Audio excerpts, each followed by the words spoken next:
Today, we will explore the industrial choices made by various nations amidst a rapidly changing global economy and how those results have determined their current national competitiveness.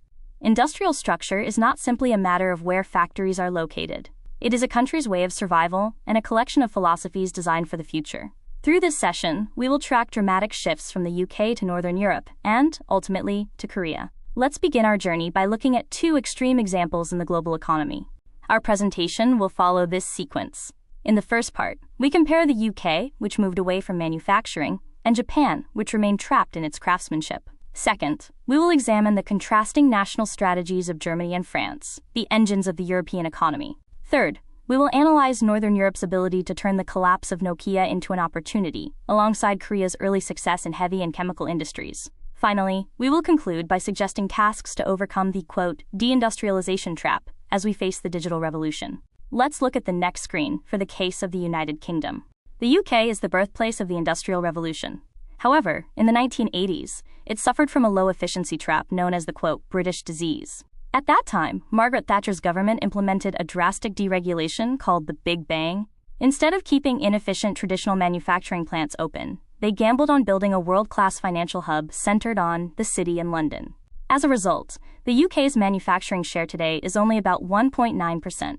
This is a path completely opposite to Korea, which maintains a solid manufacturing base. However, this extreme shift towards services has also made it difficult for the UK to find new growth drivers post-Brexit. Now, what path did Japan take, once at the pinnacle of manufacturing? Moving on to the next slide. Japan is the land of monozukuri, or craftsmanship. It was the power that dominated the global semiconductor and consumer electronics markets in the 80s. Paradoxically, however, this, quote, obsession with perfection held Japan back in the digital age. By pursuing the limits of analog technology, they dismissed fast-paced software-oriented changes as, quote, low-level technology. In fact, Japan's high-tech industry share has more than halved since 2000. A conservative culture that emphasizes consensus became an obstacle in the IT era, where speed is vital. In contrast, Korea used the, quote, top-down approach typical of owner management to build factories while Japan was still contemplating. Now let's turn our eyes to the European continent to see other successful models.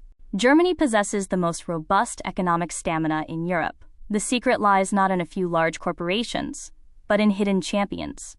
Companies that are not well known by name, but dominate specific global market niches. These companies take root in local communities, train skilled technicians through the Meister system, and focus on one field for decades. While Korea has a pyramid structure centered on conglomerates, Germany has a cylindrical structure with a strong middle. The reason Germany remains unshaken by external crises is precisely this healthy ecosystem of small and medium-sized enterprises. This serves as a milestone for the Korean economy as it seeks to reduce its dependence on large conglomerates. Continuing on the next slide, we will look at France's unique strategy.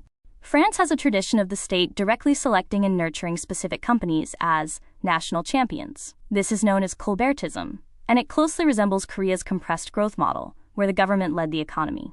Giant projects like Airbus aircraft and TGV high-speed trains are products of this. However, France also faced trials. In the early 2000s, as production moved overseas and the focus shifted only to design, manufacturing share dropped to the low 10% range, leading to industrial hollowing. Today, France is reflecting on this and is going all in on a manufacturing revival through the France 2030 Feet Plan. It proves that growth without manufacturing is a house built on sand. Now let's move to another European powerhouse, Northern Europe. Shall we briefly summarize the models we've looked at? The UK abandoned manufacturing for finance, while Japan struggled to transition to digital because it clung to traditional manufacturing. Germany chose stability through strong SMEs, and France is reinviting manufacturing under state leadership. Our country, Korea, has shown unrivaled speed in high-tech manufacturing led by large corporations. However, we are left with the tasks of addressing a declining population and industrial concentration. In the next part, we will compare the case of Finland, which built a forest where the giant Nokia fell, with the dramatic beginnings of Korean industry. When we think of Finland, we think of Nokia. When Nokia, which once accounted for 4% of the national GDP, collapsed, the world thought the Finnish economy was over. But Finland was different. The government set the stage for Nokia's skilled engineers to jump into startups, leading to the birth of global gaming giants like Supercell and various deep tech companies. The same goes for Sweden, which chose to become a, quote, global design studio, rather than a giant factory. Based on social trust and safety nets, they focused on high value-added technologies, and flexibly changed their industrial structures. Now, shall we return to the story of Korea? A history of creating something from nothing, quite different from Finland, awaits us. The history of Korea's industrialization was like a gamble.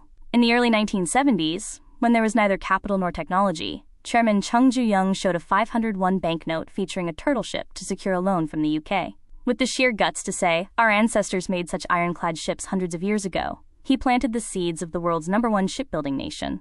What about Park Tae-jun of POSCO? With a determined will to all jump into the sea if we fail, he produced steel, the bread of industry. It was a moment of Korea's most daring leap, shifting the axis from labor-intensive wig factories to capital-intensive heavy and chemical industries. In 1983, Samsung chairman Lee Byung-chul surprised the world with the Tokyo Declaration. He announced that Samsung would enter the semiconductor business. The whole world laughed, asking, how can Korea make advanced semiconductors? But Korea's unique, quote, speed war began. Researchers worked day and night in temporary buildings in Gihung, doing in 6 months what took Japan years, and successfully developed the 64K DRAM. The semiconductor myth that feeds Korea today was born from this spirit of challenging the impossible.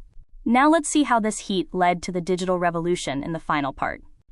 An interesting point about Korean industry is that old technologies do not disappear, but evolve. The delicate hand skills used to make wigs in the 60s later led to semiconductor processes and biopharmaceutical production technology. The reason Samsung Biologics and Celltrion have the world's #1 production capacity is because this manufacturing DNA flows through them. The same applies to automobiles. After the tearful process of making the quote, by modifying a press machine that used to stamp out kitchen pots, Korea has become a leader in the global electric vehicle market.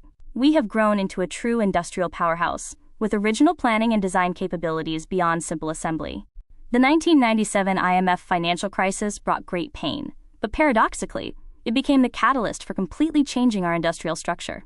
As a way out of the crisis, the government laid high-speed internet networks across the country.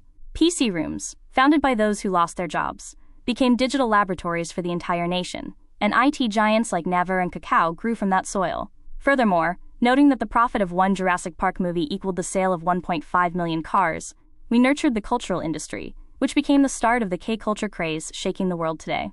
Korea's ability to transform flexibly in times of crisis is something the whole world marvels at. We now stand at a new crossroads. While moving towards services as manufacturing shares decline is natural, a bias toward unproductive services can become a, quote, deindustrialization trap. We must pursue hybrid growth that absorbs Japan's precision technology, the UK's sense of speed, and Germany's robust SME model.